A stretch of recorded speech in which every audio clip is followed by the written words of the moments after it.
Do you like wrestling? Do you ever watch wrestling? No. Nope. And The Rock said, whoa, whoa, whoa, whoa, whoa, whoa, because I'm still standing here, custom made, brother. Woo! And I mean custom made, from the alligators to the only Cassini right here, Ric Flair. There's only one. We're not the kind of guys that say, we told you so, but we told you so. Yeah, no thank you from the Young Bucks. Watch Wrestling with Mike Wellman. You know who I am.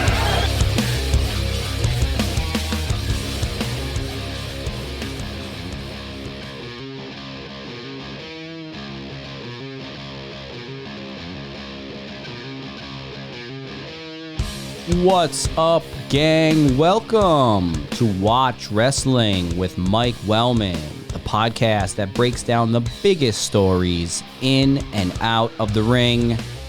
I am your host. My name is Mike Wellman. Thank you for hitting that play button. It is good to be here. This is episode 54, if you can believe it, of Watch Wrestling with Mike Wellman. If you're keeping track. As I said, my name is Mike Wellman, and I am joined by the notorious KRS. What's up, Chris? What's going on? Welcome back to the show, Chris. Here we are again. Hey. Twice as nice, I guess. All right, on this episode, we will be discussing the 2023 Royal Rumble, the two Rumble matches, the ending of the show featuring Sami Zayn turning, spoiler, on Roman Reigns. What does it all mean for the road to WrestleMania? Uncle Howdy is on the road to WrestleMania as well. He jumped off a platform and nearly hit LA Knight, but we'll get to that as well. And we'll also be talking about this week's Dynamite. Samoa Joe regaining the TNT Championship in a brutal match against Darby Allin. Bryan Danielson versus Timothy Thatcher. And some other stuff as well. And our trip to Beyond Wrestling. That's right, myself and wrestling fan Chris, a.k.a. the notorious KRS. We drove to Worcester, Mass. this past weekend for Beyond Wrestling's Miight Snow event. It's definitely one of the best indie wrestling shows I've ever been to. We had Wheeler Yuta, Leo Rush, Sydney Bacabella, who we'll get to. But yeah, it was a great show. It was a great time. And we are going to talk about that before we get out of here. So before we go any farther, if you're watching the show on YouTube, hello, thank you. Hit like. Hit the like button so we can work the algorithm, brother. And always, be kind, subscribe, watch Wrestling with Mike Wellman. You already know. You already found the podcast that breaks down the biggest stories in and out of the ring, whether it was on Apple Podcasts, Spotify, Stitcher, Google Play, Amazon Music, Audible, YouTube, wherever you download podcasts. You already know. Check out our Patreon. You can support the show there. Scared money don't make no money, which is why I have these lights and this Rodecaster Pro sitting next to me. And wrestling fan Chris, who I pay thousands of dollars to breathe into the microphone. Just kidding. You're doing fine. Just kidding. I was kayfabing you there. Just have Sydney Bacabella pay my booking fee, okay? We're going to talk about Sydney Bacabella before we get out of here for sure. But yeah. So actually, before we get started with the Royal Rumble, we did learn just before we started recording about the passing of Lanny Poffo. So R.I.P. Lanny Poffo. The Absolutely. Genius passed away. So we wanted to mention that. And yeah, so let's get into the show. Welcome to the show. 10 minutes in. No, how many minutes in are we? 4. So yeah, let's get to the Royal Rumble 2023. Overall, Chris, what did you think of the show overall? I mean, it was actually a pretty good show. I mean, the final angle, like you mentioned, phenomenal. Love the bloodline. And the two matches were pretty good, especially for a men's match, especially that didn't really have any surprises or crazy introductions. It was a pretty good match, and for the first time in a while, we kind of knew who was going to win, but it was cool.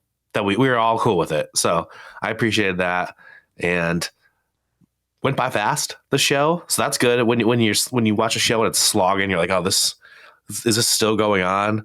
Like, I didn't look at the clock at all and go, oh, I still have 4 more matches. It was just briskly went by, and I enjoyed a lot of it. Yeah, I thought it was definitely better than last year. I don't think that it wasn't as bad as last year. I don't think anybody needs to fire their son over this show, how bad it was. Unless Rey Mysterio can somehow fire Dom. I was just going to say, yeah, the only heat between fathers and sons at this year's Royal Rumble was between Rey and Dominic, which we'll get to. So, yeah, I thought that the men's match, like you just said, there's no surprises really, besides like Booker T. But so we were way wrong. There was no Dragon Lee. There was no Matt Cardona, no Jay White, nothing, nada. Shawn Michaels even said today, I believe it was, that they told him they didn't need any NXT call-ups on the male side. They only wanted NXT call-ups for the match, on the women's side. So they wanted to focus on the current roster, which I didn't have a problem with. So as far as the men's match goes, I would probably say this match was good enough, but it wasn't like amazing. Like, they didn't screw anything up.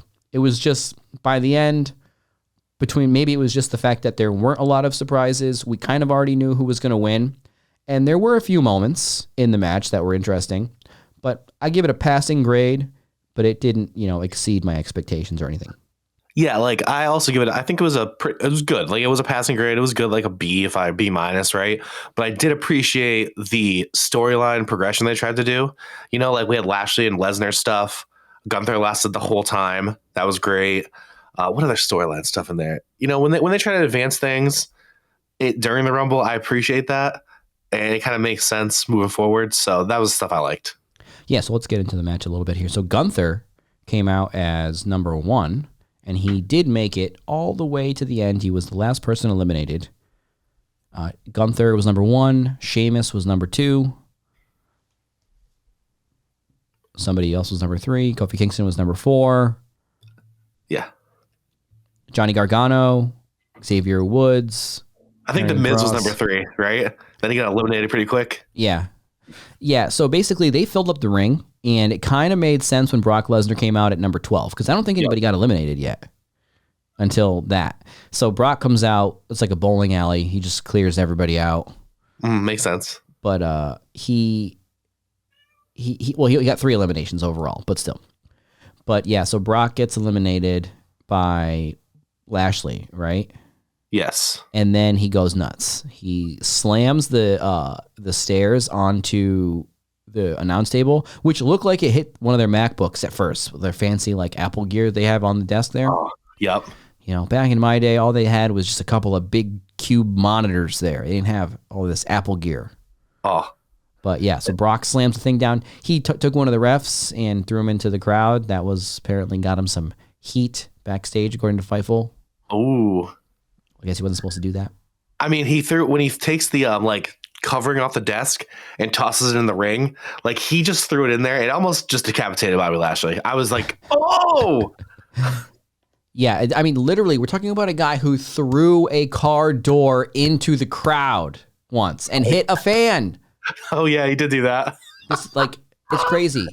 Like, to be honest, this is what I talk about when we watch Brock do the things like forklifting the ring and everything. I'm like, it's really a miracle that it wasn't a total catastrophe. Yeah. It's just all by happenstance that people don't lose an eyeball when Brock Lesnar is having a fit like this. Oh, man.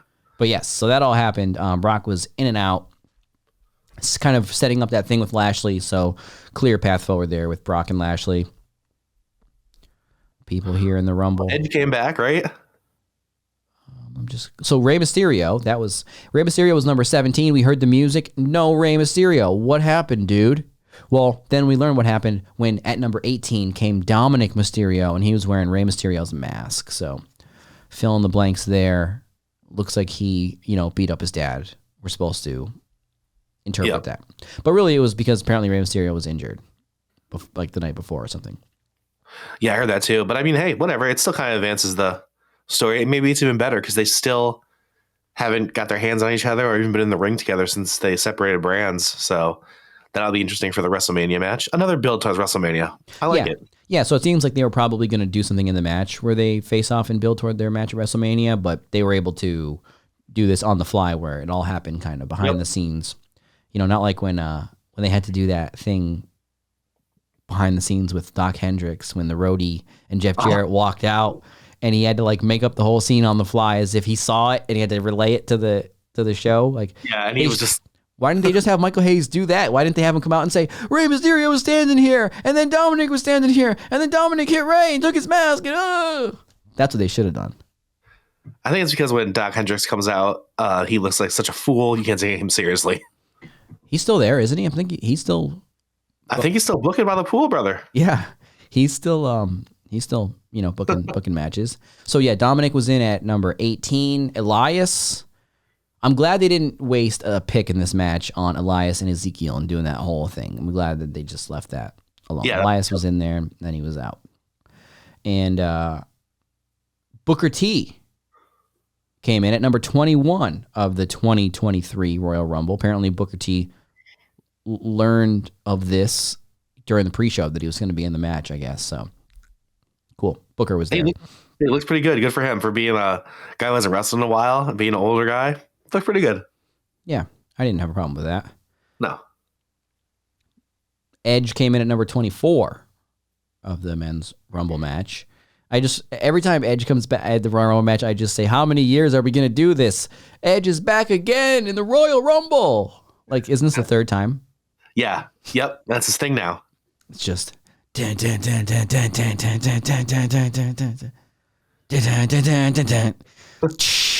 On this day. That's what it is. Every Royal Rumble. Crowd loves it. But they love it, yeah.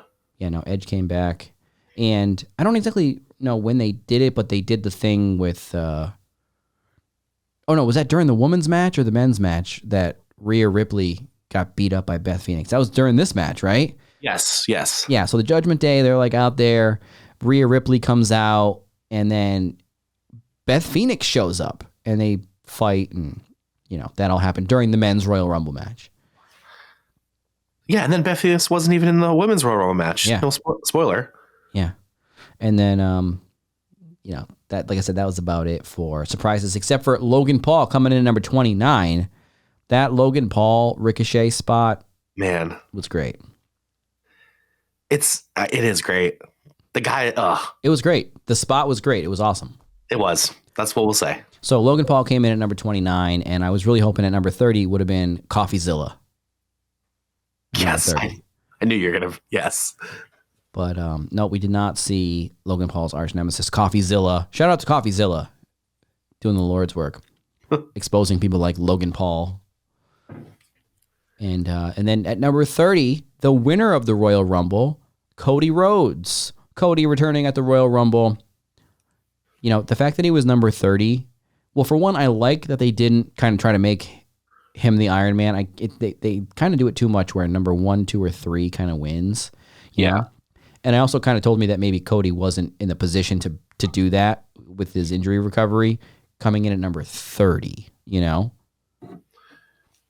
I mean, he hasn't wrestled, so even if he's like ready to go, like body-wise, what do they say? You got to shake out that ring rust, right? It's completely different. Yeah. So Cody comes in, it gets down to like Cody and Gunther, and they have basically a match, which I thought was great too. Yeah, like, can you remember the last time the last two guys were in for so long? I couldn't believe it. I think it reminded me of like Undertaker and Shawn Michaels had that moment. Oh, that's true. And there was other ones too, but yes, this was like a mini match basically.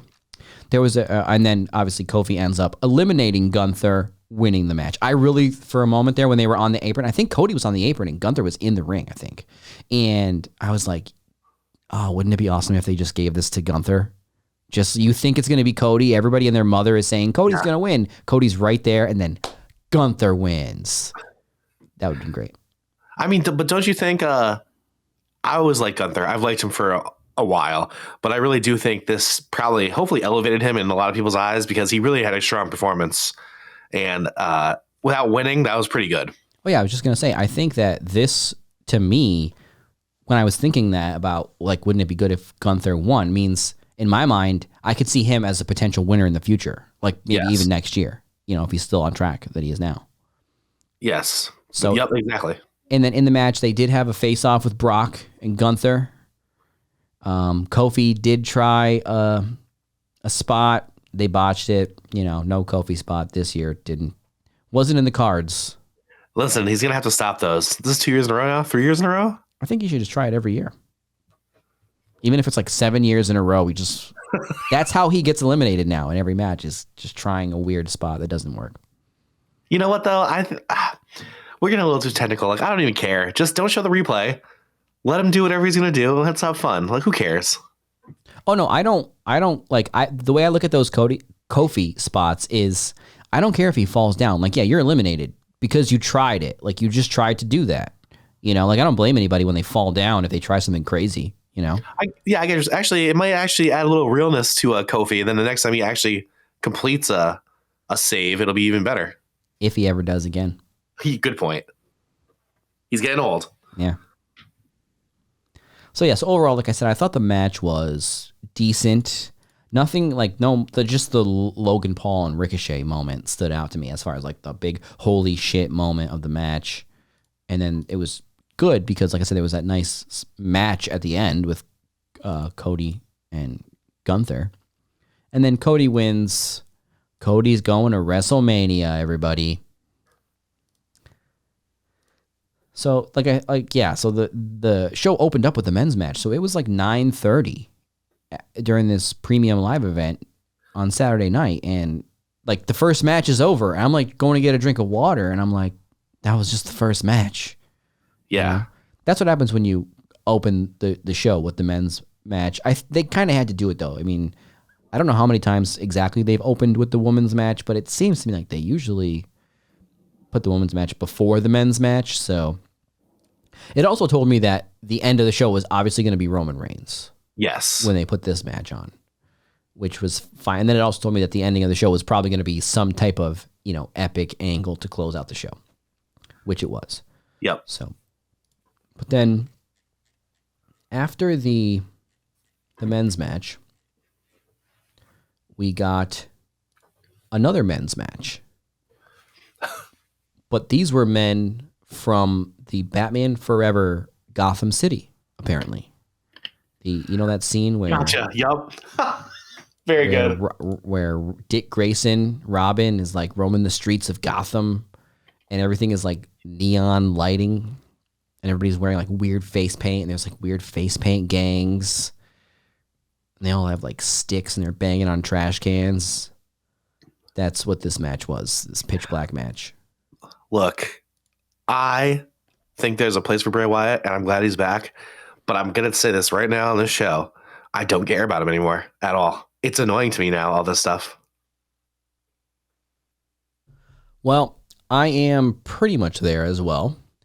At this point, I'm just interested just as much as anything else on the show. Like, it hasn't turned me away completely, like some, performers and segments and stuff like that. I'm not at that level where other people are like, oh my God, turn this off. I'm not quite there yet, but I am. It has lost a lot of steam in my mind. But so the match itself, they're kind of just beating each other up in the dark. I did like the whole neon lighting thing. I was making fun of that, but that was actually good. Bray Wyatt's wearing some neon paint. Yeah.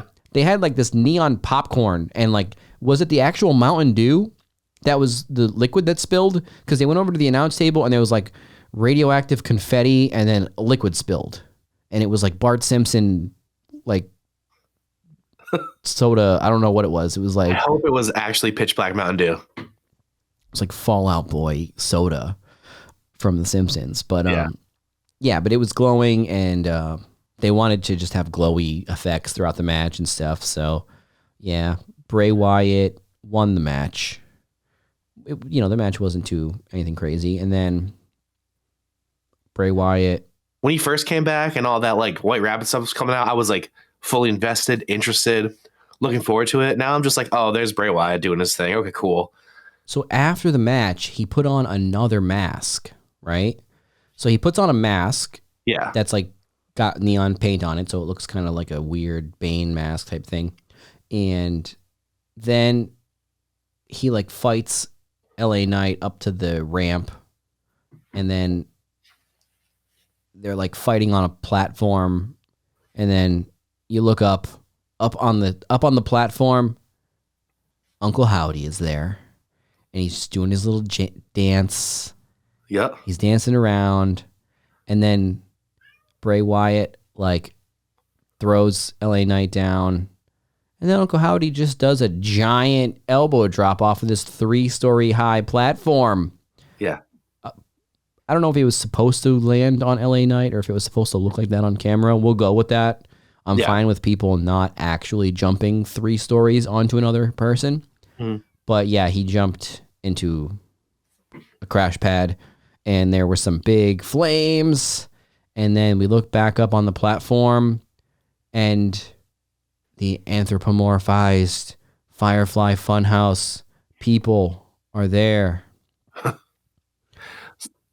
So like I did like when he goes over to that area and it's all smoky and like you can kind of faintly see Uncle Howdy and then he like stands up. Like that's a good visual to me. Like it was very cinematic. I enjoyed that part. So I'm okay with that stuff and whatever. It's fine. The only thing is like even the show Lost explained some of their giant plot holes towards the end, you know? Yeah. Like, so now you've got these characters. This is the first question I had. They're human versions. We've now seen these human versions, 3 times now? The first time in the crowd, and then, or was this just a second time? I think it was only the second time, yeah. So these human versions of the rabbit and Huskus the pig boy and their creepy characters, are these supposed to be the same characters that we just saw last week with Bray Wyatt in the Firefly Funhouse? Are these supposed to be wrestlers? Are they just like spirits? This is like even these weird little intangible things they can't exactly explain, let alone the fact that there are like 4 separate Bray Wyatt masks in rotation right now. And I'm just looking for some answers, you know? It doesn't have to be the most scientific explanation, you know? But just things, these dots need to connect. I agree with you. Just give me something. It doesn't have to make sense to me at all. If you just say like, these are my spooky personalities, whatever. Yeah. Fine. Uncle Howdy comes out to show us that he's not Bray Wyatt. They're there together. Yeah. That's like a horror thing. Like you put the 2 people together, you know, or a mystery thing where it's like, how could I be him if he's right here? But then Bray Wyatt says he is Uncle Howdy the next week. Right? Yeah. So which is it, Bray? Is Uncle Howdy an extension of Bray? Is he like a mirror dimension version? Is he like, I don't know. But these are the small things that all you need to do is like hint at it. You don't even need to explicitly have some exposition that says Uncle Howdy is a figment of Bray Wyatt's imagination that has come to life and decided that he's going to take it. It can just be, you know, something simple. Do you think people were thinking about this stuff in in '94 when the Undertaker was in the casket and just like evaporated into the like sky? Was that at the Royal Rumble? Survivor Series? It was Royal Rumble. Yeah. I wonder if people had these questions too. Like, what's going on with this guy? Who knows? Because I mean, the Bray Wyatt entrance is cool. I like it a lot. He comes from the door. It's all cool. I know you hate the music. Besides the music, the Bray Wyatt music. I actually like the Uncle Howdy music. Yeah, the Bray Wyatt. Yeah, the Howdy one's good. Yeah. So, but I mean, I don't know. I think there's a place for this, and I kind of like it. But I'm not saying I don't look forward to it, but I'm not like waiting patiently every show. Like, oh, where's the Bray Wyatt segment? Like, whatever. I guess the way I would put it is, it doesn't make me cringe. Like, it doesn't make me go, oh, geez, this was terrible. Some things do. Yeah. Generally speaking, segments like The Miz, Baron Corbin, people like that, where I'm just like, oh, you know, no. I haven't gotten to that point, and I don't even know why, to be honest. I'm just being honest. Mm-hmm. You know, like it doesn't bother me the way I see it bothering a lot of people online, the Uncle Howdy segments. Yeah. And then even in this next match, which we'll get to now, the Bianca and Alexa Bliss match, Uncle Howdy was involved there. So that match happened. Decent match. Bianca wins. Yeah. And, you know, we get the like video glitching video package, and it's like Alexa, and it's a clip of her from WrestleMania, like, I don't know how many years ago at this point now. Was it 2 years ago? 3 years ago when she did the thing where the last time we saw the Fiend, where she came out of the box and was all bloody, like black blood. I think that was 2 years ago. Yeah. Yeah, so there's a clip of that. So it's kind of like Uncle Howdy's trying to get Alexa Bliss,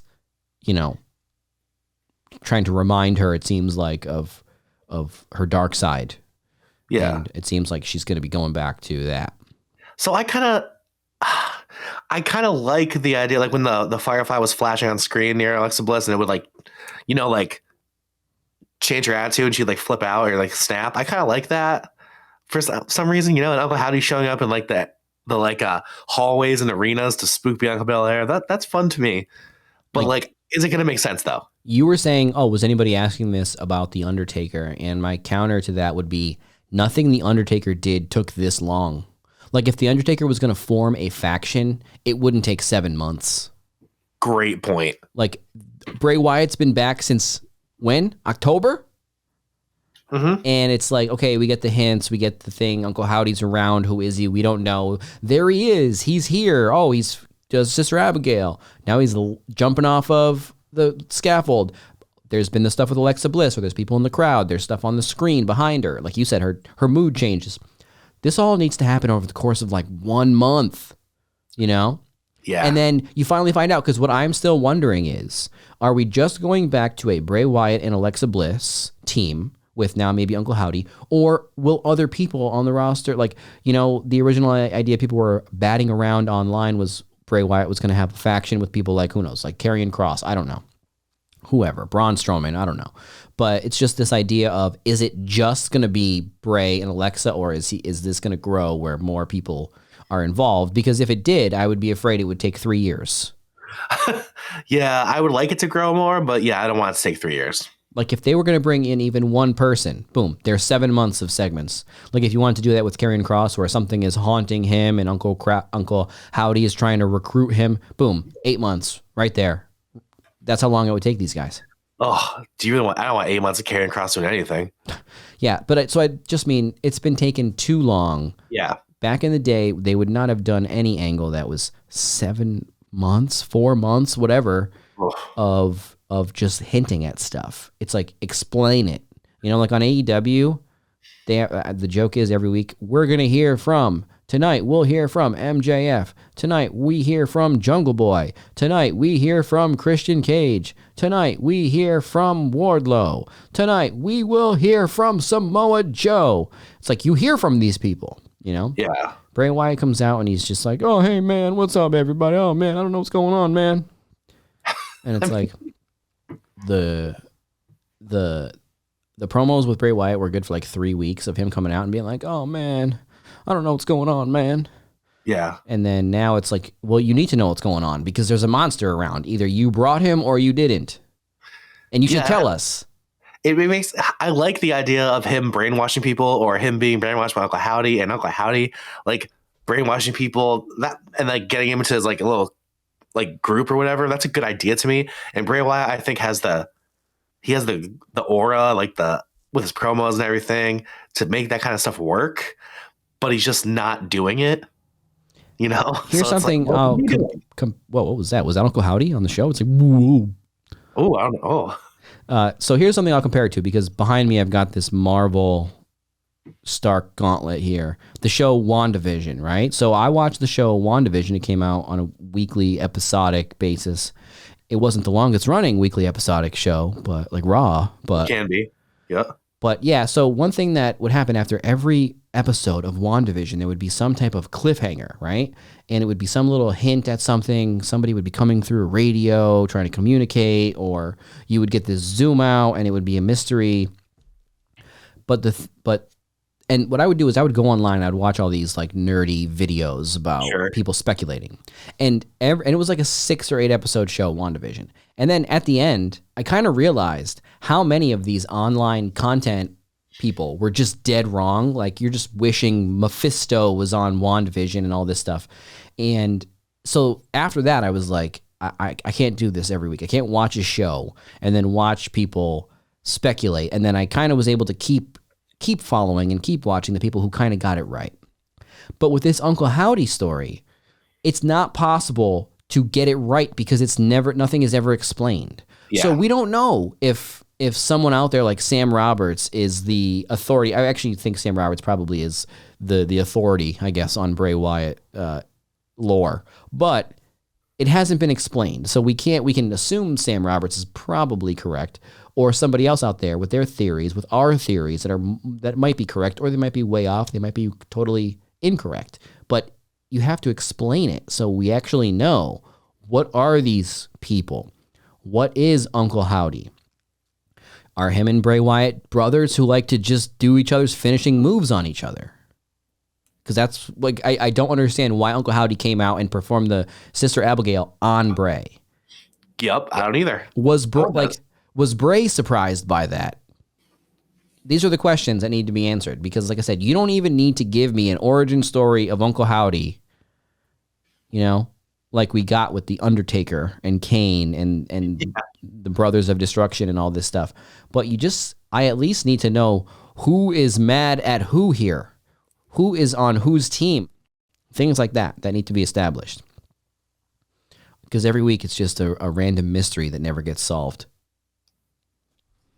So yeah, that was Uncle Howdy in the house at WrestleMania. I mean, at the Royal Rumble, which he'll probably be at WrestleMania as well. So then we get to the Women's Rumble match. So who was number 1 in the Women's Royal Rumble match? Oh, Liv Morgan was number 1. No, she was number 2, wasn't she? And Rhea Ripley was number 1, right? Was Rhea number 1? Yeah, because I remember they were talking about how Liv wanted to be number 1, but she's number 2, and I'm like, that's the same. Oh, right. Yes, she wasn't number 1 for some reason. That's what I remembered, yeah. So Rhea Ripley was number 1. Mommy ends up winning the match.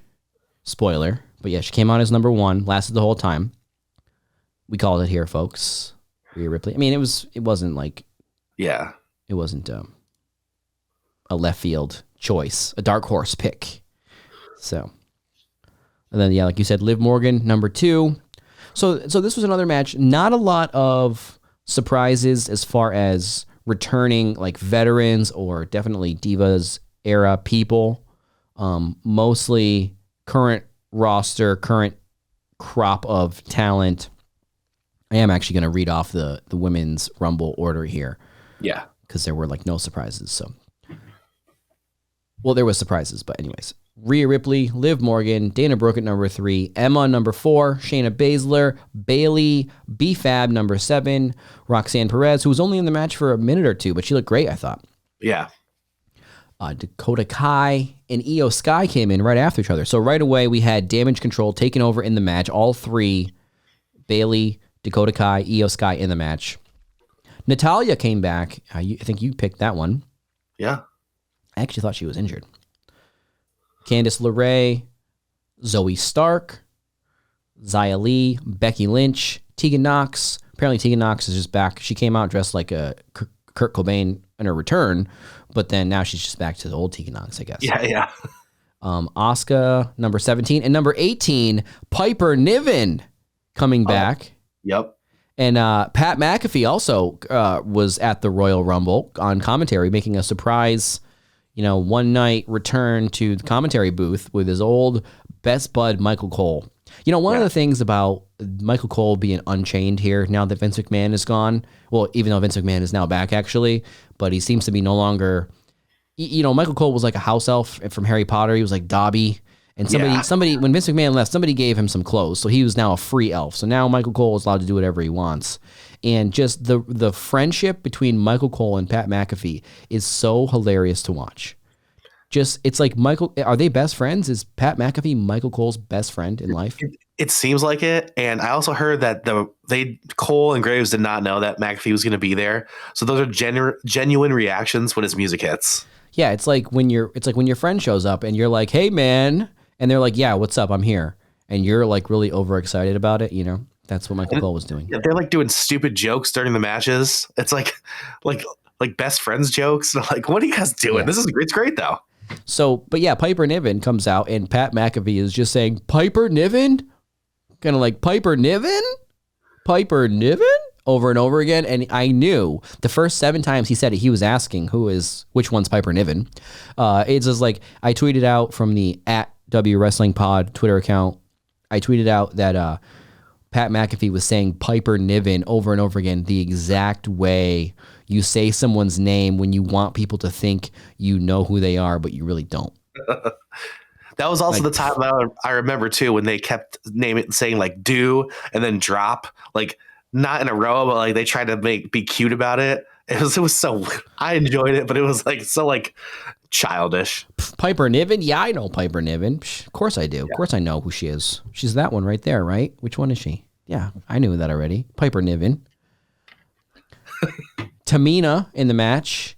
And coming in at number 20, returning to WWE, Chelsea Green in the match for like 1 second. I think she may have set the new record for elimination, quickest elimination. She's in, she's out. I think Chelsea Green is up for this task of being this like annoying person, you know, if that's what they're going to make her. Yeah, I already saw on Twitter she's trying to like play that up already. I love it though. She can definitely do it. I know with all the other stuff she's done in other places, I know she can, so that's fun. Zelina Vega, Raquel Rodriguez, Michin, Lacey Evans, Michelle McCool in the match. She came right out of the first or second row there. She was enjoying the Royal Rumble with her kids. Gets right in the ring, right from the crowd. Safe to say she was not warmed up. No.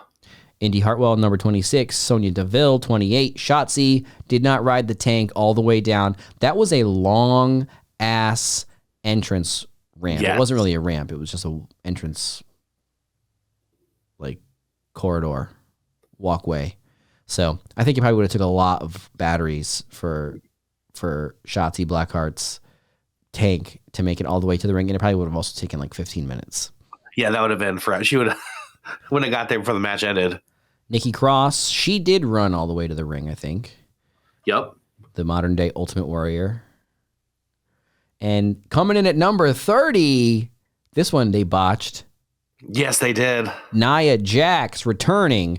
So you're in the shot is on the ring, and they now have the video screens that are like on the ring apron and on the even on the like the guardrail and on the ring posts. Everything is just a LED screen now. So you're watching the match, and bam, Nia Jax, like graphics, visuals just come up on the ring. They kind of did a 10-9, 8-7, and then they were like, screw it. Yeah, whatever. And then she was just standing there at the entrance. I'm like, I have no problem. I mean, I do have some problems with things she said in the past, but whatever. But I wouldn't even care. Like, if it was a 10 down to 1 and then her music hit, is that really like a huge thing, though? Not really. Yeah, it wasn't. I mean, when it's someone returning and you want it to have a big impact, it was like, oh, yeah, true. You pushed the button at the wrong second, Joey. He's fired. So, yeah, so Nia Jax comes back. They do the spot where everybody gangs up on her and she bursts out and pushes everybody away. And then basically the final 3 in the women's match were, I believe it was Nikki Cross. No, final 4. Nikki Cross, Asuka, Rhea Ripley, and Liv Morgan. Getting down to the final 2 of Rhea Ripley and Liv Morgan. That was another one where I was like, you could give it to Liv Morgan here. You know? Yeah, or Asuka debuting that like different character. Oh, yes. Asuka obviously coming back with a new character. Evil Clown Asuka. Yeah. So, yeah. But Asuka's already won a Rumble match. So, but yeah, Rhea Ripley wins the 2023 Women's Royal Rumble. I thought this match was fine. I think that it's just every year in these women's matches, I don't know what they're missing, but they need more just spots. And I don't know if it's just like in the men's match, you could always add more, but there's clear spots where they're setting things up, you know? Yeah. And I think that they did a little bit of that with like damage control and stuff, but they could, you know, like there should be like, okay, so Nia Jax comes in, you know, there should be face-offs, and there should be a little bit more of like, these two don't want to see those two, or this girl doesn't want to get caught by that girl, or you Yeah. know, like they did that in the men's match. They did a spot with Beth Phoenix and Rhea Ripley coming out. And you know, I'm not sure how they could have done that in this match. Like, you don't want to beat up the winner of the match, right? Have somebody come out and beat her up and then she still wins. That'd be a little weird. Yeah. But there's opportunities, I think, for stuff like that. There should be more, you know, like, oh shit moments, I guess you could say, in the women's matches. Yeah, I mean, I think it'll happen. It's funny because, man, it just seems like it's only like 6 years ago that they first had the first one. Like, man, it's still in its infancy. I don't think it's been 6 years, has it? I don't know. I thought they said 6 years, but like, I'm trying to think. I don't think it has been. You're right. It's probably less than that. Anyway, yeah. So now let's get to the undisputed Universal Championship match between Roman Reigns and Kevin Owens. So this was a good match. Obviously, all eyes were on Sami Zayn and Roman Reigns and the Bloodline and what was going to happen with that. So, you know, Kevin Owens, Roman Reigns just have a good match, like they do. Oh yeah. And then ultimately, with the help of everybody, Roman Reigns wins.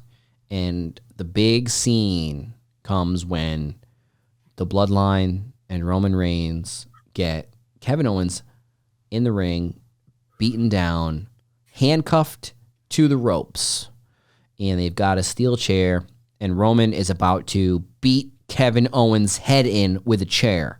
And then he takes a pause, or Sammy tells him not to. I think he says, like, you're above this. You're better than this. Right? Sammy trying to have some mercy here on Kevin Owens, who's already lost the match and been completely laid out, and now he's handcuffed. And Roman says, like, that's a good idea. You should do it. So he gives the chair to Sami Zayn, right? So Sami Zayn can execute the final blow on Kevin Owens. And this apparently would have been the final test to see if Sammy really is the Bloodline. So, and Roman's been giving Sammy just shit this whole time. Yep. And Sami Zayn picks up the chair, goes to swing it, and he hits Roman Reigns in the back with the chair and drops him. Just like Seth Rollins did with the breakup of the Shield. Years ago. I didn't even think of that. That's good. So, yeah. So Roman's down. He's shocked. He got hit with a chair. Jey Uso looks at Sammy. He's like, what are you doing? Sammy's just standing there. He's like, I had to. And then Jimmy Uso retaliates. Super kick on Sami Zayn. Oh, yeah. Now, you know, they beat up Sami Zayn. Jey Uso can't be a part of it, though. He walks out on the Bloodline. Wow. And then the closing scene. The crowd is going nuts, by the way. The crowd is hanging on every single moment of this. Like few things, you know, in wrestling. It was just like the perfect moment because it was such a huge crowd. They said it was 51,000. It was probably like 45,000 people.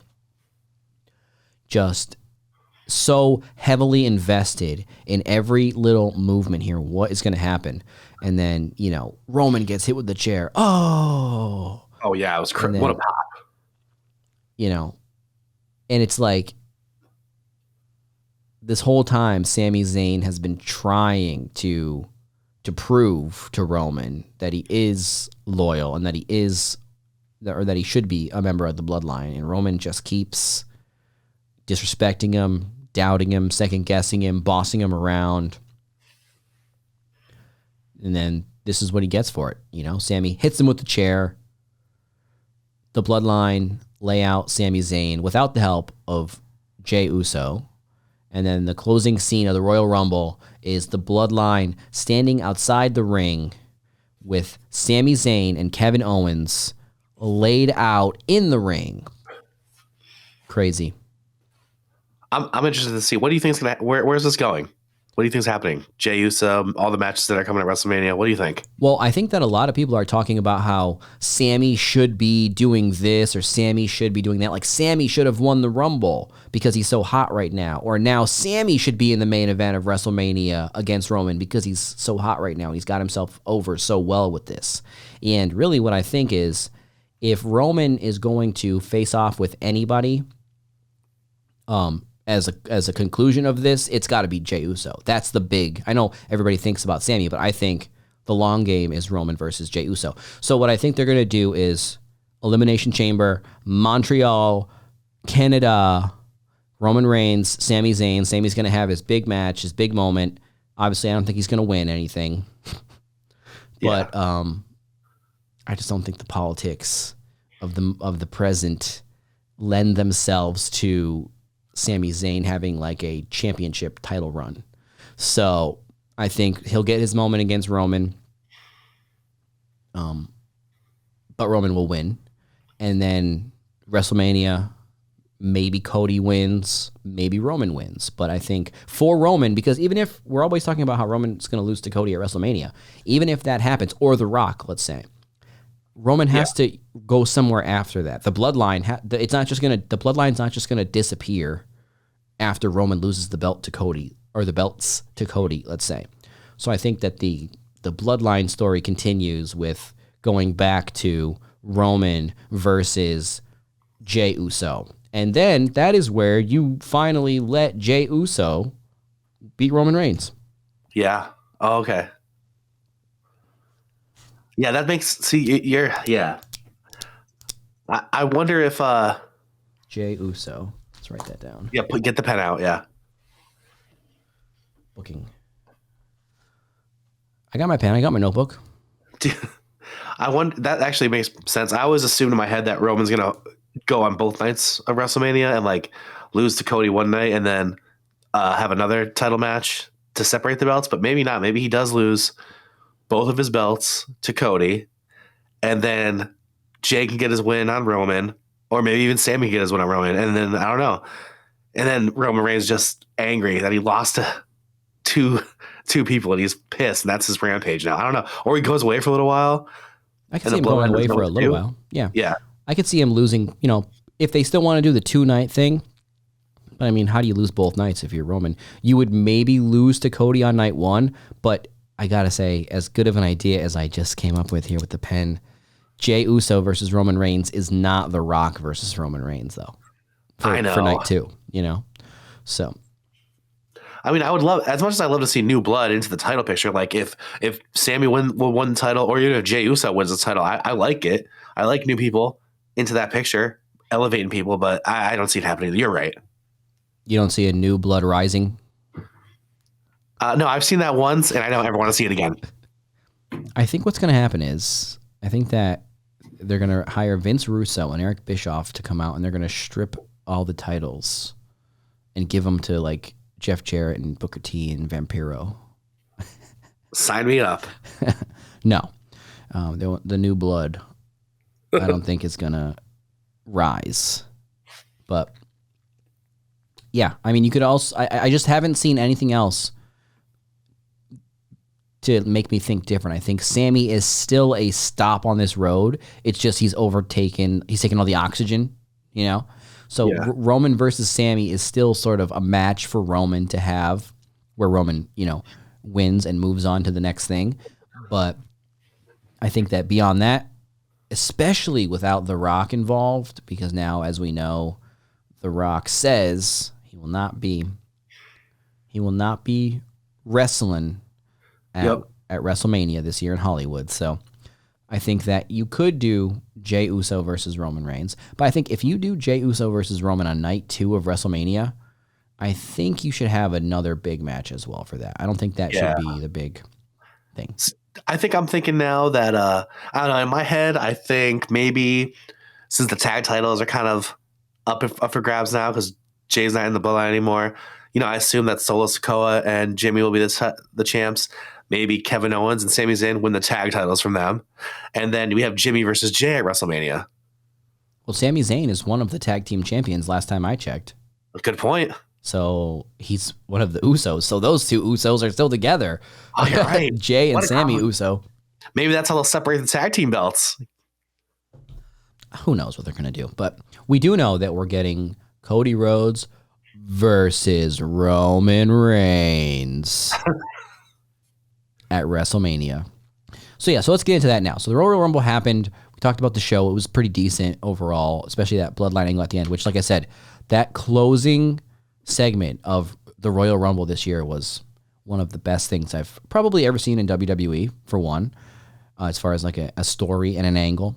And yeah, it was just great overall. The crowd was so into it, and it was just, that was one of those things where you turn your TV off and you're like, or the show goes off and you're like, wow. So yeah, so that happened. And then the next night on Raw, we get another Cody soliloquy, which, folks, if I had a pen for that one, if I had a highlighter for that one, yes, I would have wrote some notes in the margins for that one. No, I think it's just, this is what we're used to now, right? Is just these winding Cody promos where he brings in these other elements of things and compares things to abstract things in the universe and people he met along the way that look like each other. And this guy I knew back then, and I would be standing right here, right now. And it's all mostly gibberish.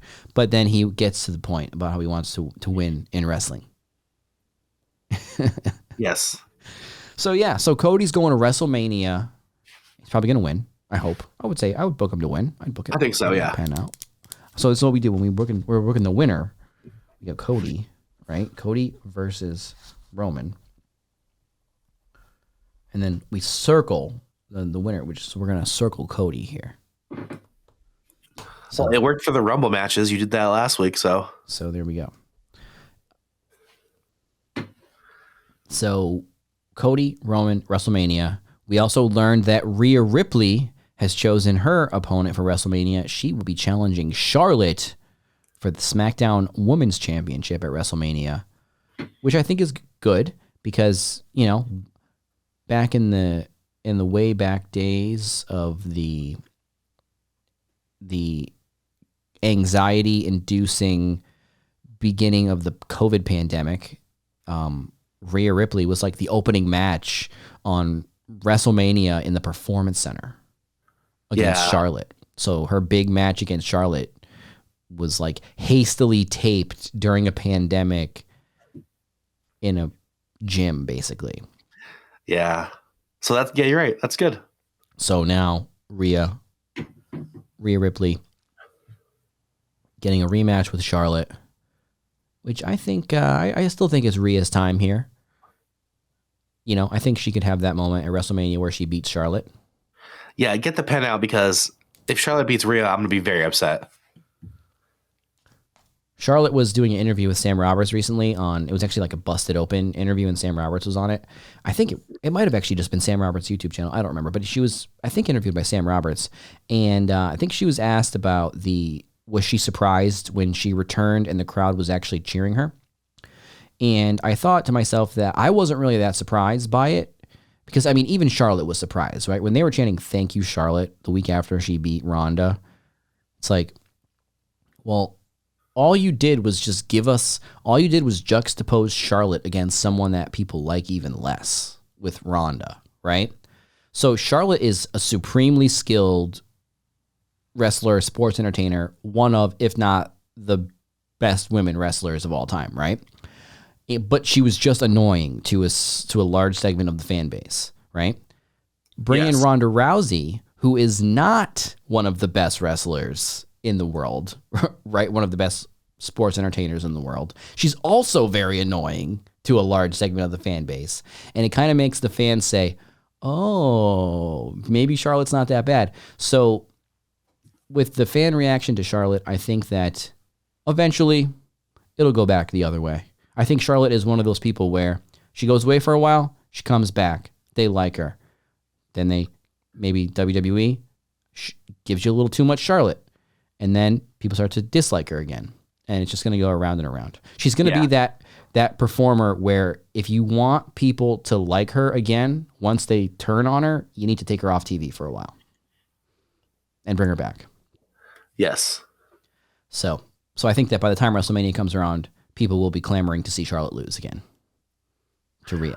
I hope so because I like Charlotte. I think she's one of the greatest of all time, but I do get upset when she beats some of these people sometimes.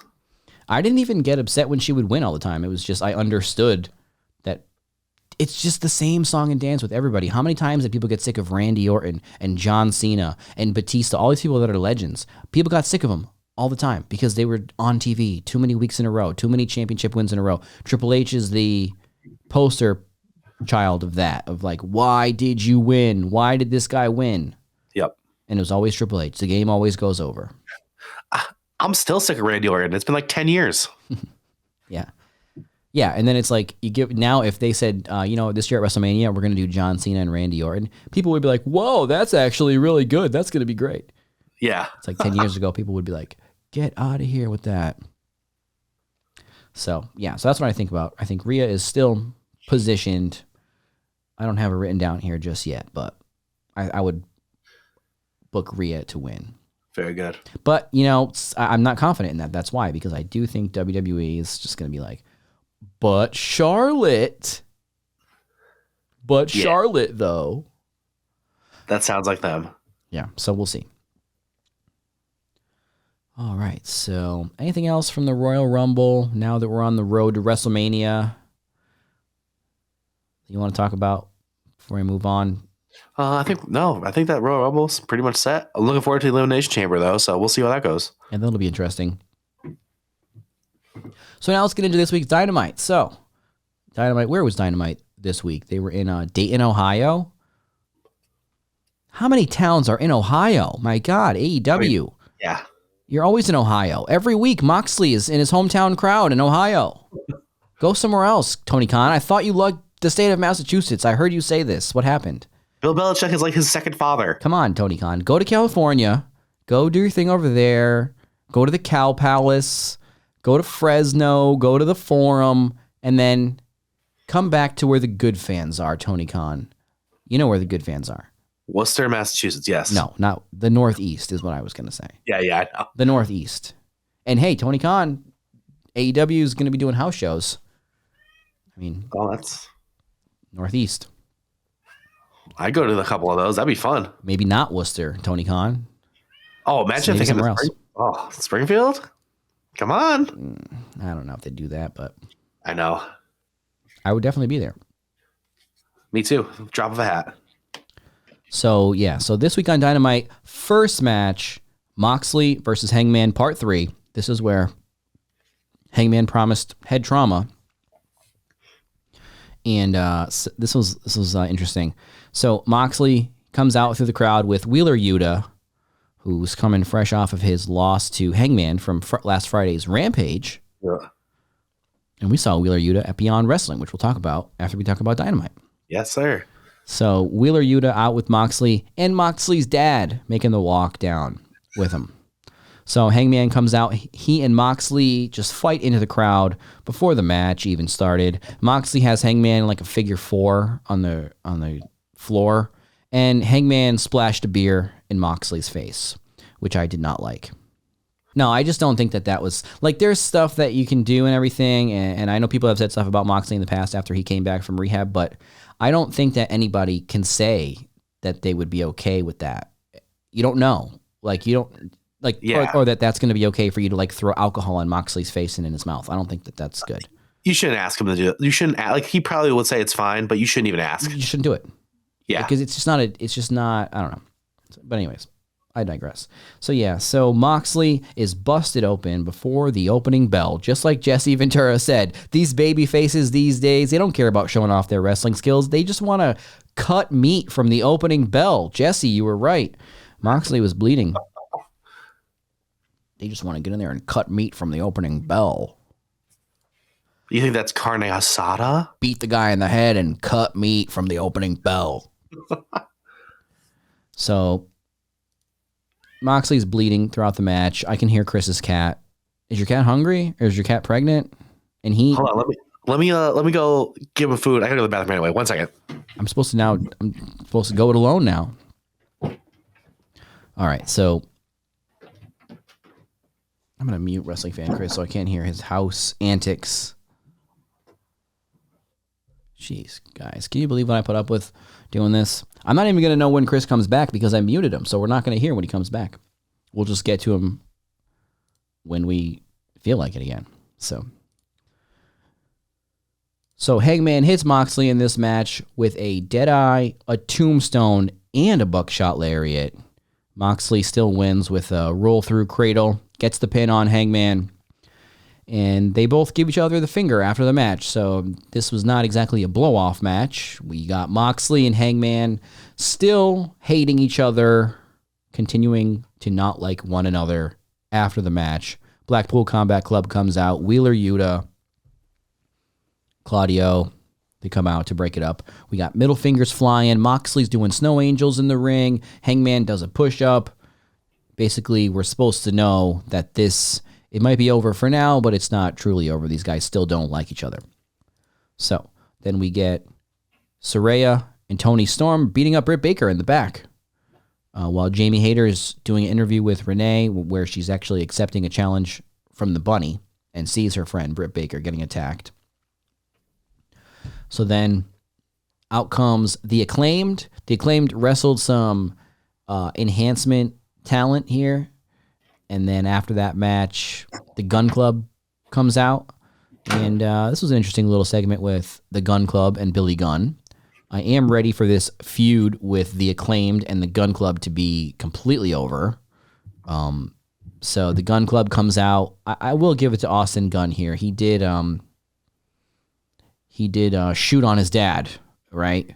In this one, we got Austin Gunn as Billy Gunn saying, "I'm sick of this. I'm sick of all this. I'm leaving." Billy Gunn's walking up the ramp. Austin Gunn says, "Yeah, why don't you walk out on us just like you did all through our childhood?" Oh my goodness. Burn. Yeah, Austin Gunn here. And then he says, "Why don't you do what you did all through our childhood and drown your sorrows in a bottle of pills?" And Billy Gunn comes back into the ring with his son nearly in tears after getting that off his chest. And apparently when you tell your father, your parents, that they abandoned you too many times as a child for a bottle of pills, you get a tag team title shot.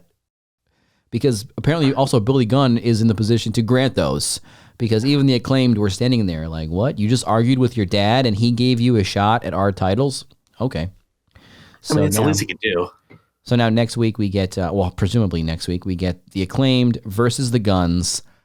Let this be a one and done match, please. Like, just move on from the Guns. I don't want the Acclaimed to lose the belts. This thing with the Guns has gone on for too long. I'm ready for the Acclaimed to be wrestling other tag teams, right? Like the Lucha Brothers, maybe, Top Flight, the Best Friends, the Young Bucks, any tag team but the Guns, please. I mean, I appreciate some story, so it's not just a random match, but yeah, let's make this the final nail. Thank you. Oh my goodness. I get the whole bringing in Billy Gunn. And now actually the one thing that I do want to see out of all of this is I want to see Austin Gunn versus Billy Gunn now. You don't throw barbs like that and not have a blow-off match. I want to see it. A good point. I don't think it's happening. I don't think Billy can wrestle. I think Billy Gunn, it's time for him to do the JOB for his SON. And I think it's time for Billy Gunn and Austin Gunn to have a match. And Austin Gunn hits a famouser on Billy Gunn, makes him famous, and wins. Give Austin Gunn a victory here. He's putting it all on the line talking about his childhood. The real question is, do you think that Austin Gunn is the best pure athlete in the history of the wrestling business? Or well, he is the son of Billy Gunn, so he might be, yeah. So that happened. And then we get a backstage segment with Jungle Boy talking to Alex Marvez. He says he's enjoyed spending time with Hook, but he's going it alone, and he wants to become a champion by himself. So nice way to acknowledge the end of Jungle Hook, separation there. So Jungle Boy can now go after one of the many singles titles. I would say for Jungle Boy right now, the belt for him to go after, probably going to be that North Atlantic. Is it North Atlantic? North America? Mid-Atlantic? Mid-Atlantic? Mid-South? the Polynesian Pacific Pro title. Yes. Yeah, I think you should call Leah Maivia and get booked in Hawaii and go after and win the Battle Royal. No, I think Jungle Boy should go after the All Atlantic Championship, which I believe is still held by Orange Cassidy at this point, right? Oh, yes, I believe so, yes. So I think that would be good for Jungle Boy. I mean, unless, of course, he learned the pure rules growing up in the jungle, he could go after the Pure title, the Ring of Honor Pure title.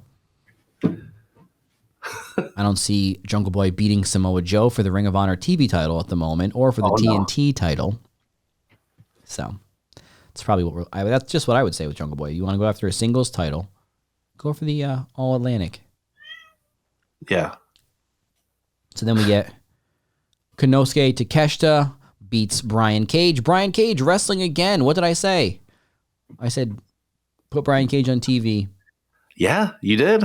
Brian Cage comes out here with Prince Nana, and he has a good match with Takeshita. Takeshita wins.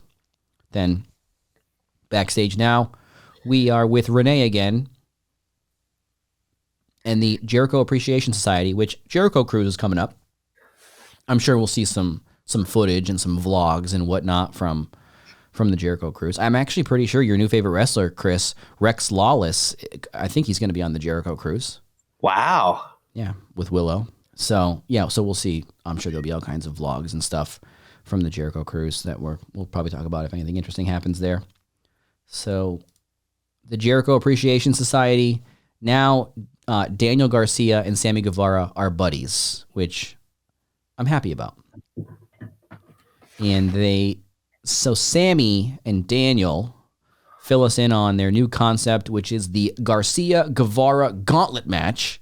So basically now Ricky Starks has to beat all of them in a gauntlet match before he gets another match with Chris Jericho. So that's what we're building toward here, is another match with Ricky Starks and Jericho. All right. So Jericho has to beat Angelo Parker. He has to beat Magic Daddy, and he has to beat Daniel Garcia or Sammy Guevara, one of them, whichever they choose. So, hey, but I like it. Those guys are all quality wrestlers, so that should be fun. And then the Elite, Kenny Omega, the Young Bucks, they're on a basketball court, and they challenge Top Flight and AR Fox for a trios title match. It's like, wait a sec, what? Why aren't you guys the champs here? Why are you challenging? Why are you making the challenges?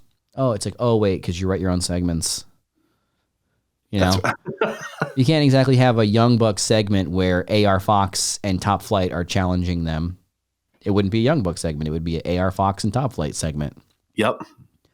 But yes, the Elite challenging challengers. So they challenged this trio, which is just an awesome trio of Top Flight and AR Fox. What was going on? Why did it take AR Fox so long to get signed by AEW? That's weird to me. Like, he shows up 1 week and he's just which that part makes sense. It's like the second you see AR Fox wrestle, it's like, yes, why haven't we signed him? But again, why haven't we signed him? But he's there now, killing it. Oh yeah, absolutely.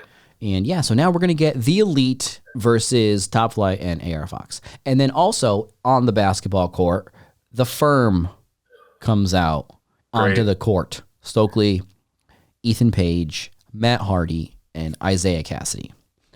So they come out on the court. They challenge the Elite to a trios match, and that's what we're getting. We're getting the trio of Ethan Page, Matt Hardy, and Isaiah Cassidy.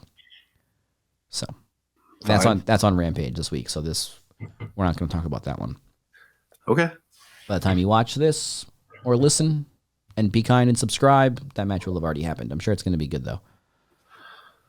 Oh yeah, as much as I kind of like look down upon the Firm, they're all good. So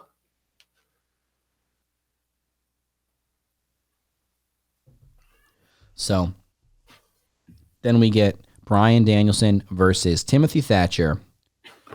The commentary team was playing up the dangerousness of the Fujiwara armbar that Timothy Thatcher utilizes.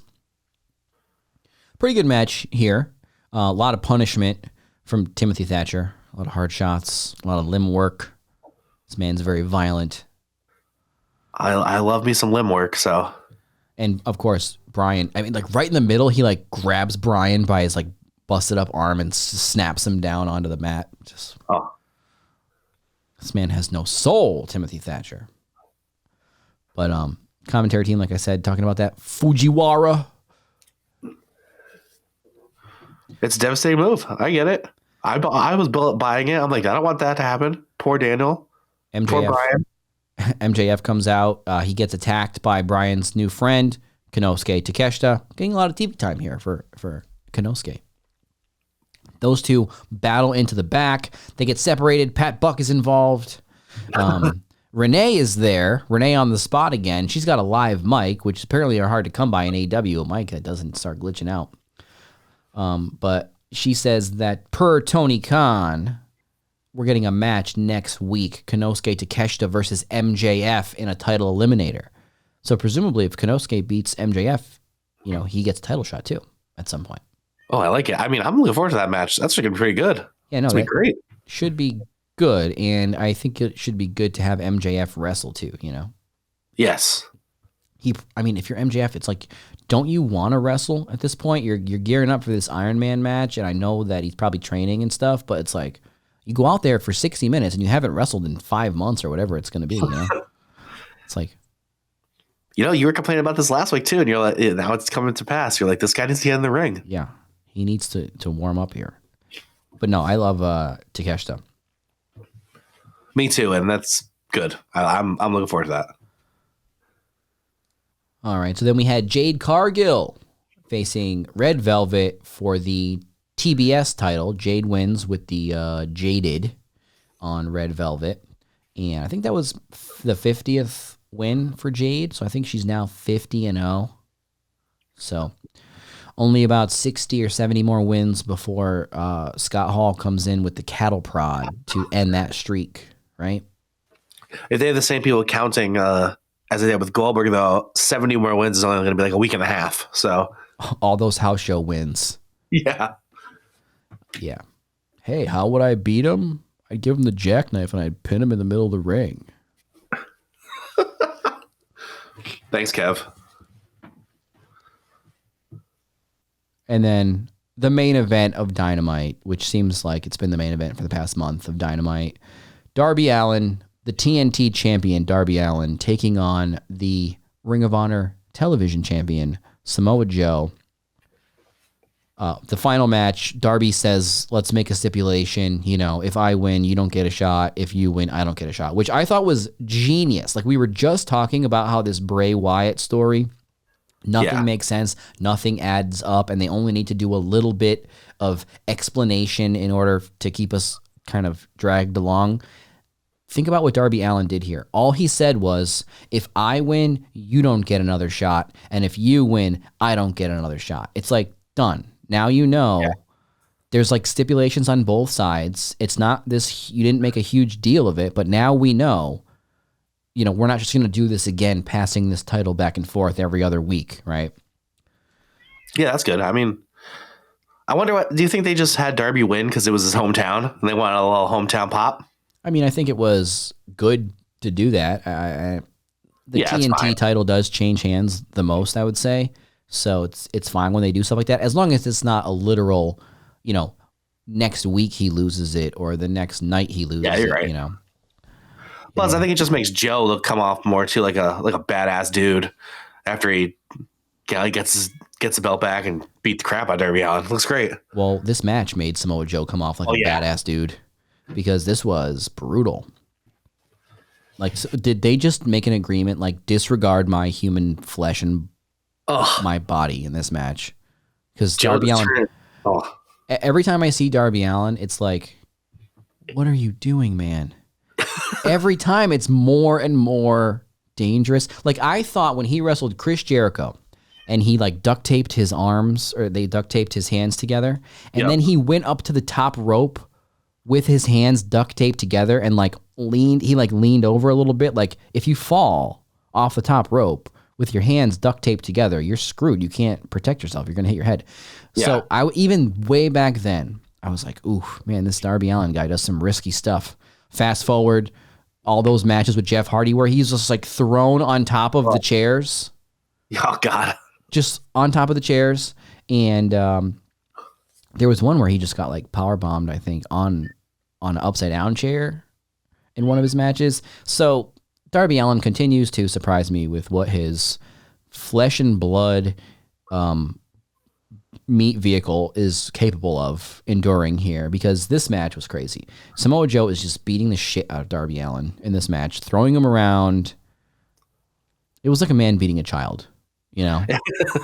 Yeah, their size is so like different too. It's exactly like that. I mean, when he throws Darby Allin around, he's just like throwing around like it really is. And so then Darby was wearing like this cool shirt. I don't know if it's his clothing line. It says Hoodlum on it. I don't know if the shirt, like it had spikes on it. I don't know if the shirt is like actually a spiked shirt that they sell, or if it was like, we put spikes all over this shirt, you know? I hope they don't sell that. I mean, you don't ever know. But so he's wearing this like shirt with spikes all over it, and that gets used in the match later. And so Darby hits a code red on Samoa Joe, right? Which is like, this is why Darby Allin is the best, because he's getting the shit beat out of him all the time, but he's still able to do these moves, right? Like he's still sneaking in a code red on Samoa Joe, for fuck's sake. He does a coffin drop when he's wearing the spiked shirt, right, onto Joe. So he hits Joe with the spike shirt. Oh yeah. But then Samoa Joe power bombs Darby Allin onto that spiked shirt, then puts the spiked shirt over Darby's head like a hood. Oh, jeez. Big mistake, Darby. Shouldn't have worn that shirt.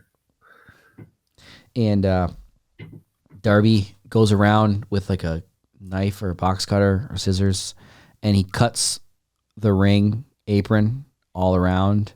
Yeah. He exposes the ring boards, and then they go up to the second rope, and Samoa Joe delivers a muscle buster off the second rope onto Darby Allin, onto the wood boards.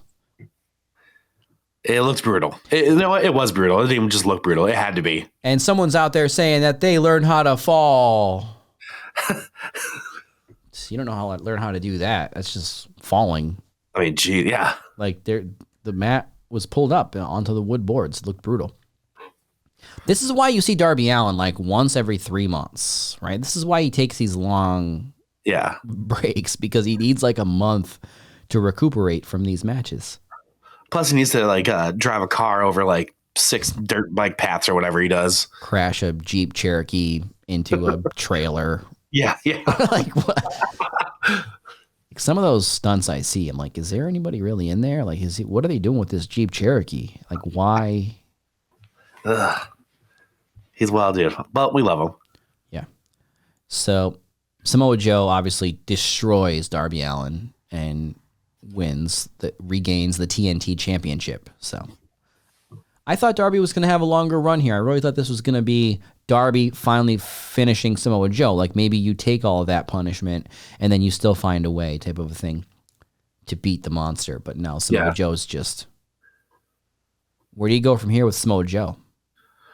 I mean, is there going to be... Ring of Honor's got to be doing something soon, right? So he could build around that, man. Even though he's just a television champion, whatever, that guy's the man. Yeah, it's just tough because he's a little old to be like... I mean, I could see him facing the champion, but it's almost like you've built up Samoa Joe as such a badass where you don't want to just have him face a guy like MJF and lose... or anybody. I mean, I would love to see like Samoa Joe versus Moxley. I feel like you could kind of push Samoa Joe into that. Like those matchups are a little stale. They kind of keep the same people together, you know, Moxley, Hangman, you know, CM Punk was in that mix. That's a good idea. I'd like to see that. Yeah. Yeah, let's do it. Let's book it. Samoa Joe versus Moxley. Yes. Joe. I'm not going to tell you whose name I'm circling. Ooh, good. I don't want to know. I just want to watch it play out. It's Moxley, actually. So let me see if I can pull up this Miight Snow card. There was a lot of matches at that. I mean, it was a long, good show. A lot of fun, but it was long. They got it on Cage Match. So, yes. So, this past weekend, wrestling fan Chris has an alibi because he was there. Wrestling fan Chris That's right. was at Beyond Wrestling Miight Snow. So this was a really great show. This was my first Beyond Wrestling show. So really, the notorious KRS, Wrestling fan Chris, and myself, well, really me, during the pandemic, sitting in around our house, being cooped up, decided that once this whole thing is over, we're going to leave the house. You know, like Todd Pettengill, in your house. Wow, that was good. Oh, man. So we started the Leaving the House tour in 2022, and we're continuing the Leaving the House tour in 2023. I mean, we go other places besides indie wrestling shows, right? But Yeah. no, we've been to Blitzkrieg Pro shows, we've been to Wrestling Open, and now we've been to Beyond. And like I said, it was a pretty decent show.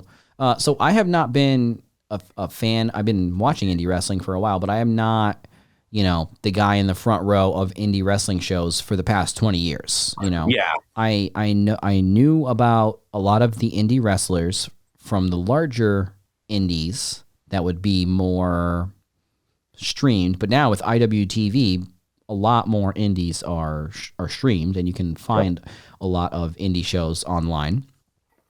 So it's a lot easier to like keep track of all this stuff, and it's a lot of fun going to these shows and being 2 feet away from all the topes as well too, It is.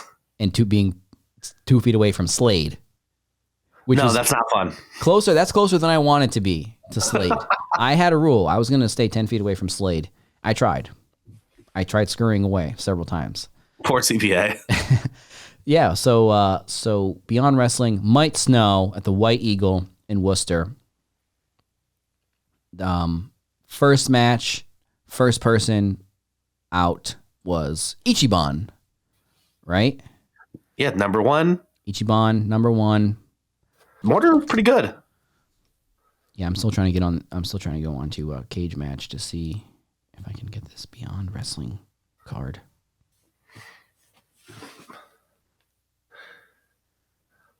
It's got to be on Cage Match. Man, I do remember the second match was Aaron Rourke versus Rex Lawless, correct? I believe. We'll get it. Beyond Miight Snow. Here we go. Ichiban beats Mortar in the opening match. I think it was supposed to be somebody else in there with Ichiban. I think, was that the match with Willow? Yeah, so Willow Nightingale was injured, slightly injured.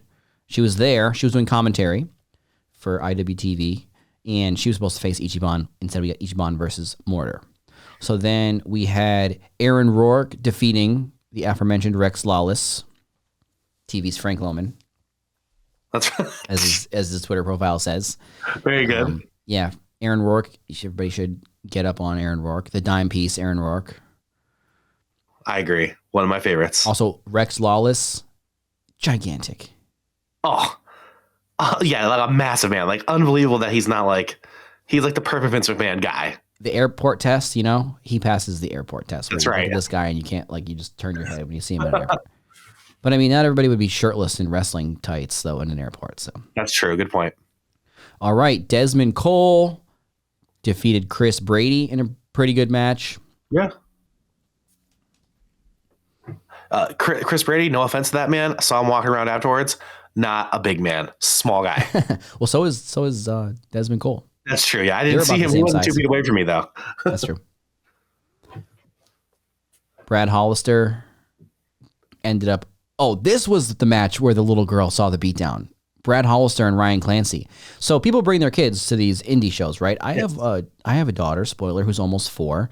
I'm not inclined to want to bring her to these shows. Not that they're too violent or too adult in nature, just more that I do think my young child would get bored after about 20 minutes. Oh yeah. And I don't want to be the parent who's just trying to pretend their kid's not bored out of their mind, right? So this guy brings his daughter, who I think was probably even younger than my daughter. He had the headphones. She's wearing the headphones, so that's good. But, you know, the guy props up his daughter on the little windowsill in the White Eagle, right? And this spot with Brad Hollister and Ryan Clancy, where basically, I don't know, I think it was like after the match, they go outside the ring over and like, there were people there standing there, and Brad Hollister did say like, move out of the way. And, you know, like the guy kind of like stood there with his kid, but he didn't like grab the kid and get up and go anywhere. So Brad Hollister is just like laying in to Ryan Clancy outside, like this girl's on the window and they're on the floor right below. Like you can't really contextualize that for a 2 or a 3-year-old girl to be like, this guy that's beating the living hell out of this other guy a foot from you, it's fake. Like she's just watching violence at that point. And that was the part where I was like, oh, bring your kid to the wrestling show, they said, you know, because it wasn't like it was blood or weapons, but it was just like just a serious beating happening. And Big Bacon is a scary looking dude when he's angry. Exactly. And he was very angry in that moment. Yes. So, because it was a double count out, I believe that was what set him off. Oh, yeah, yeah. So then we got a tag team match. The Best Bros, Balian Aki and Mei Saruga, who I'm sure you already all know who they are. If not, now you know. The Best Bros ended their tour of America with a win over the main event, Jay Lyon and Midas Black, who are becoming one of my new favorite teams, the main event. That's a watch wrestling favorite too. For sure. And it was a great match too. Yes, they did. They never cease to amaze me. The main event, like you look at them and I'm like, these guys aren't going to be good, and then they're just really good. Oh yeah, though I mean, when you first see them, you see like Jay Lyon. Yeah, he's wearing a mask. They're called the main event. They kind of have a circus gimmick, and you think like, oh, you know, what are these guys going to do? And then they basically blow your mind. Yeah, it's so. Then we had a Lucha Rules tag team match above the rest, which is Gabriel Sky and Tristan Tai defeated Yo Kai, which is Janai Kai and Yoya. It's another good match. Yeah. A lot of kicks in this one. Another old kicks. Then we had a really good match. Trish Adora beating Manders in a battle of the lariats. Yeah, like I mean, Manders, no, he's pretty good too. I mean, you don't think that's another guy? I remember the first indie show I went to at the Progi Dome. I remember he was there, and I'm like, this guy is dumb. And then you watch him, he's like, no, he's actually cool, man. No, I never thought that. Manders, I never thought that. And yeah, there was a chop in this one. They were just going back and forth with chops, and then Manders just lays in a chop onto Trish Adora's chest. That was just like, God damn. Yeah. So loud. It's just a real one. It's okay. But yeah, there was a lot of chops in this one too. And Trish Adora won. Oh, yeah. Then we got Love Doug. It was supposed to be Love Doug versus Allie Catch. Love Doug comes out and lets us know that for the first time, he has been stood up. So then my dream came true next. This is your favorite match of the night. Because I got to see my personal new favorite wrestler, LMK, Little Mean Kathleen. Little Mean Kathleen comes out with her engagement ring on and is talking to Love Doug saying, what do you mean you got stood up? You're my fiance. So then Love Doug had a match with Little Mean Kathleen and he won. Yeah, yeah. So that engagement, we'll see where that engagement goes. Then we had one of the matches I was most looking forward to. Slade versus the man himself, CPA. So this one was about 6 minutes. Pretty fast paced for what it was. Slade comes out and just starts beating the shit out of CPA. Yeah, pretty hard. I was sad. I love CPA. Poor guy. Just got his ass beat. So there was one spot where they have this like metal, the steps. It's like a metal steps. And Slade just body slams CPA right onto the metal steps. And you're talking about 3 feet away from us where we're standing. Right in front of us. Just body slams him in. Right on the steps. So then Slade ends up winning the match. And just walks outside the White Eagle side door, shirtless, into the night. I am not a mark, okay? But I really truly believe he just left. That was not fake. He left that place and just went away. He left the ring and went out the door, and that was it. He was gone. That's definitely what happened. I mean, that dude, if that dude is not an angry SOB that in real life, then he's a great wrestler because I am scared of him. Oh, yeah, no, he's a mean person for sure. I mean, I don't know if he is in real life, but yeah, for sure. Oh. He scares me. Yes. I'm glad he left. A little too close for me with my comfort, though. He had to walk by us. I don't like it. This is what I told you before we went. I said, you need to stay away 10 feet away from Slade at all times. He's too unpredictable. So then we got Bobby Orlando versus Becca. Bobby Orlando winning that one. Then we got an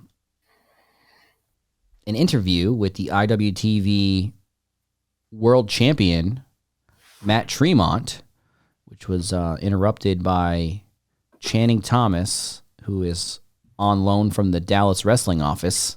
That's right. And his manager, Sydney Bacabella, who, folks, we've been watching Sydney Bacabella here for a few weeks, kind of checking him out. And this dude is amazing. Okay. Like, who is this man? Like, I don't understand. Like, he's just doing these shows. Like, why is he so good? I saw his match with Swoggle. That was, I think, last year. And I was like, okay, I get it. I get your gimmick. And then we saw him a couple weeks ago at Wrestling Open when we went. And, yeah, it's just hilarious. It was hilarious from beginning to end. So he comes out. He's a former WWF Hall of Famer. I think he says he's the class of 1992, something like that. He's got the ring. He's Channing Thomas, is manager, and his theme song is the Glenn Goza Heaven Needed a Champion. Folks, come on.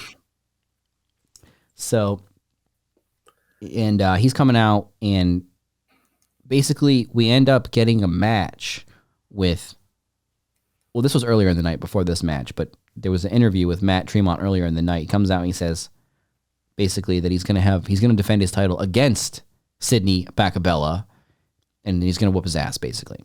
So then we get the match, and so this guy comes out. He's wearing like a gray wig because, spoiler, I think he's bald. Spoiler. Oh, no. Yeah. And so he comes out, he's wearing the gray wig. He's got some weird wrestling gear on, and he's covered in like Amazon bubble air wrap. Like, he's even got bubble wrap on his peen. Like, he's coming out, he's walking all slow. Bubble wrap's falling off. He gets in the ring, it's popping. And, yeah, and then towards the end, Channing Thomas comes in, hits Matt Tremont with brass knuckles, knocks him out. So Sydney Bacabella pins Matt Tremont, winning the IWTV Independent Wrestling World title. This was an amazing moment. I think they should have just let this one lie. They should have gave Sydney the belt, put it on him. Oh, and I mean, Sydney was talking so much junk to Matt Tremont before the match. Like, he's so good. And I genuinely was excited when he won. He wins. And I'm like, yes, like you think like, okay, they're going to undo this, which is what they did. But for a minute, I'm like, yes, he won. Get him out of here with the belt. Like, think of the rematch. But no, yeah, right. The refs came out, they conferred, and they restarted the match. Ultimately, Matt Tremont wins, and defeats Sydney Bacabella. But yes. And then he took the wig off and put it on. He takes off the gray wig, and he's wearing it, fucking as he leaves. But then, so what was the situation? How did we get to the black wig on Bacabella? He came back out. Oh yes, because Channing Thomas ended up having a match. So yeah. So Sydney Bacabella gets his wig snatched off, and he is not the IWTV champion. Then we got. I mean, this card keeps going, guys. You hear the names we're saying? Yeah. Then we just got a little singles match. A couple of dudes, Marcus Mathers and Wheeler Yuta.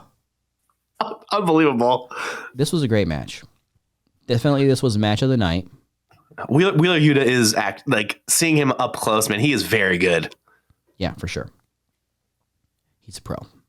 Yeah. Marcus Mathers as well. They're both very good. It was the match that was very good. Marcus Mathers is the person to watch, folks.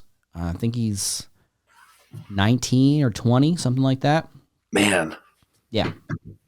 So definitely look out for Marcus Mathers. Obviously, you don't take my word for it. But yes, Wheeler Yuta defeats Marcus Mathers. They had about a 17-minute match. It was pretty good. Nice 450 from Marcus Mathers. Oh yeah. This thing keeps going, folks. We were in Worcester all day. We were like Little Mean Kathleen all fucking day. That's right. In Worcester. So then we got the Miracle Generation, Dustin Waller, Kylon King, defeating Akira and Masha Slamovich. Which Masha Slamovich, if you do not know, is a badass, folks. Oh yeah. But yes, the Miracle Generation won that one. Obviously, everybody knows I love the Miracle Generation. Yeah, they're also a top tier. Yep. And then previously, so like this was it Beyond the Wrestling Open on the previous Thursday. Dustin Waller had a great match with Leo Rush, which we thought we were going to get Leo Rush out next for the main event, but we got Channing Thomas coming out. He was just kind of talking himself up. And then wrestling fan Chris's favorite wrestler came out for a match, and we got Channing Thomas versus Hot Sauce Tracy Williams. Oh man, who is another awesome wrestler to watch live. You know what? He is he won me over in the Pro Dome, Hot Sauce, and I was excited to see him. But I also just I think Channing Thomas is a very talented man too. He's very good too. Oh yeah, for sure. And like I mentioned, he is on loan from the Dallas wrestling office. That's probably why. So lots of talent over there too. So that was a quick one. We were basically ready for the main event, and then we got Channing Thomas versus Tracy Williams, which was good. About 6 minutes, according to Cage Match. But that's when we got our third glimpse of Sydney. That's when Sydney Bacabella comes back out, because, like I said, he already had a championship match on the show, and he got his wig snatched. So now he comes out, he's wearing a black wig. It's so good.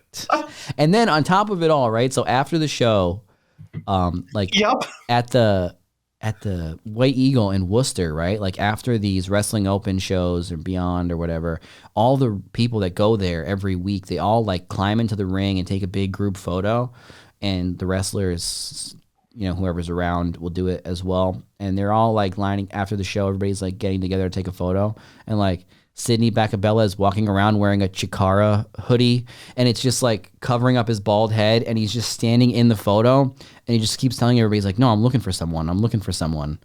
And he's like completely blocking the photo. Hilarious. My God. Oh.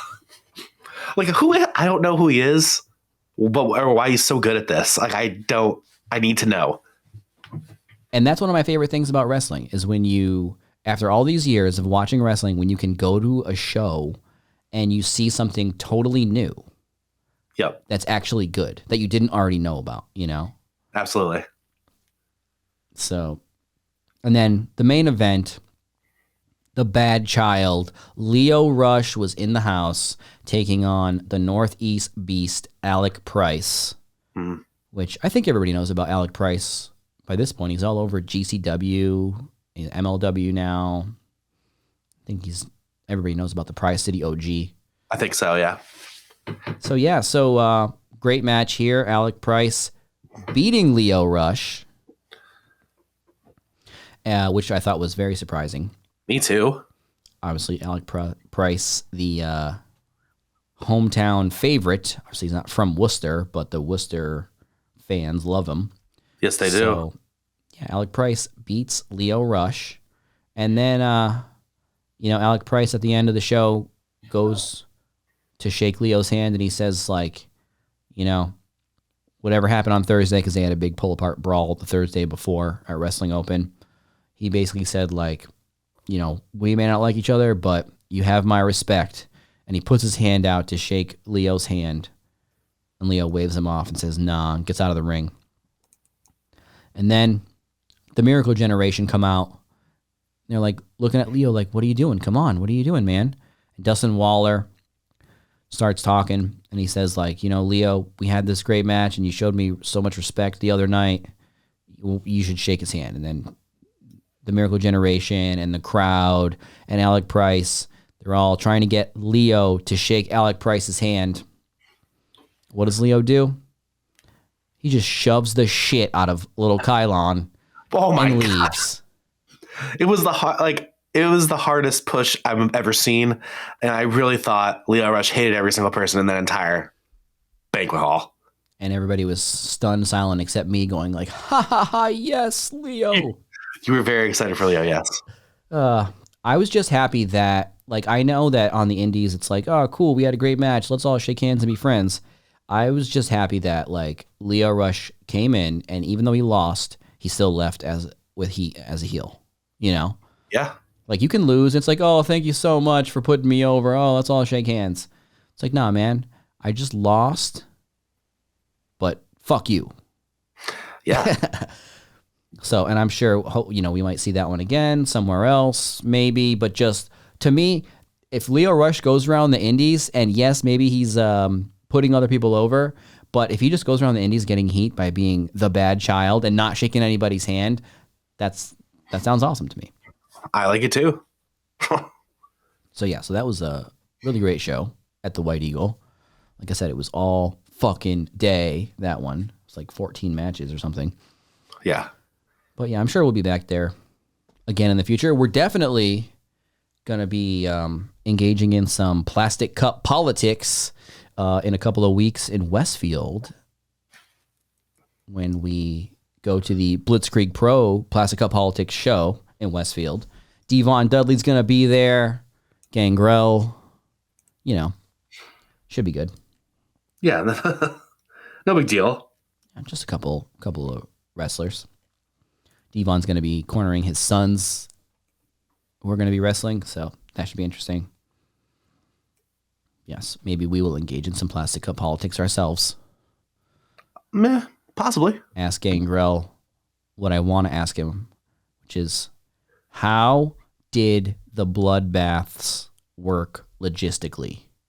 Like, the lights go out, they come back on, the Road Dogg and Billy Gunn are covered in blood. How did we do this, Gangrel? This is what I want to know. What happened to the Brood? Where'd you guys go? Did you go into the crowd? Did you sneak back behind the ramp? Did you go into the ring?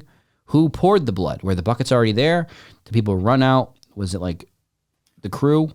Did they run out and dump the buckets? Did you guys dump the buckets? I want to know this. It's been eating away at me since 1998. I have a feeling he's going to go, I don't remember. He's probably going to be like, I don't know, man. We left. The lights went off and we fucking left. Think we want to get those white shirts all bloody? That Kool-Aid stains? Those don't come out.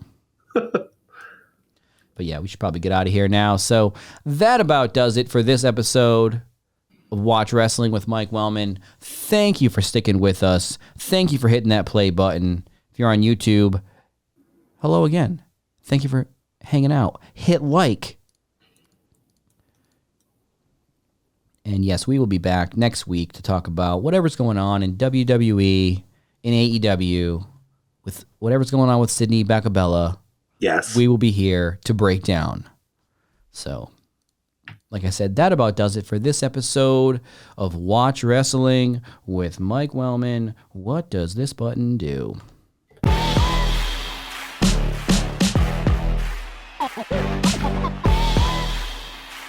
I'm not the biggest fan of sports entertainment, but that was pretty entertaining. There's people in there! There's people in there! You want to make big money, you got to do big boy shit, you know? He may need attention. You underestimate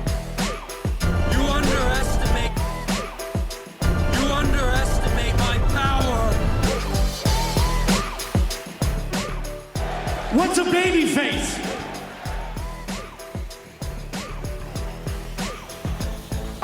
Won't open? Won't open. Not this one. Not this one. None of them open. Somebody hit somebody! Still selling fake doors. We have fake doors like you wouldn't believe. What are you worried about? Come get fake doors. Call us up and order some fake doors today. Don't even hesitate. Watch Wrestling with Mike Wellman. Help me.